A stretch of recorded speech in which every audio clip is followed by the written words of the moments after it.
മണ്ണാറശാല ക്ഷേത്രത്തെക്കുറിച്ച് കേട്ടിട്ടുണ്ടോ? സന്താന ഭാഗ്യമില്ലാതെ അതീവ ദുഃഖിതരായിരുന്നു ബ്രാഹ്മണ ദമ്പതികളായ വസുദേവനും ശ്രീദേവിയും. ഇവർ സന്താനലബ്ധിക്കായി സർപ്പരാജാവിനെ പൂജിച്ചു വരികയായിരുന്നു. ഈ സമയത്താണ് നാടിനെ നടുക്കിയ ഒരു കാട്ടുതീയുണ്ടായത്. കാട്ടുതീയിൽ നിരവധി പക്ഷിമൃഗാദികൾ പെട്ടുപോയി. എന്നാൽ കാട്ടുതീയിലകപ്പെട്ട സർപ്പങ്ങളെ ദമ്പതികൾ രക്ഷിച്ചു.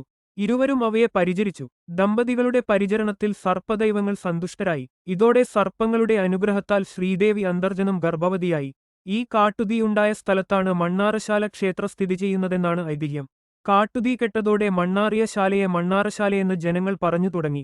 മണ്ണാറശാല ക്ഷേത്രത്തിലെ പ്രധാന വഴിപാടുകളിൽ ഒന്നാണ് ഉരുളി കമഴ്ത്തൽ. സന്താന സൗഭാഗ്യത്തിനായാണ് ക്ഷേത്രത്തിനു ചുറ്റും 3 പ്രദക്ഷിണം വെച്ച് ഉരുളി കമഴ്ത്തുന്നത്. കുഞ്ഞുണ്ടായിക്കഴിഞ്ഞ് ദമ്പതിമാർ കുഞ്ഞുമായി ക്ഷേത്രത്തിലെത്തി ഉരുളി നിവർത്തും. ഒപ്പം ഉപകാരസ്മരണയായി പായസം വച്ച് നാഗരാജാവായ വാസുകിക്കും അനന്തനും സമർപ്പിക്കുന്നതാണ് വിശ്വാസം. ദിവസവും ആയിരക്കണക്കിന് വിശ്വാസികളാണ് ക്ഷേത്രത്തിലെത്തുന്നത്.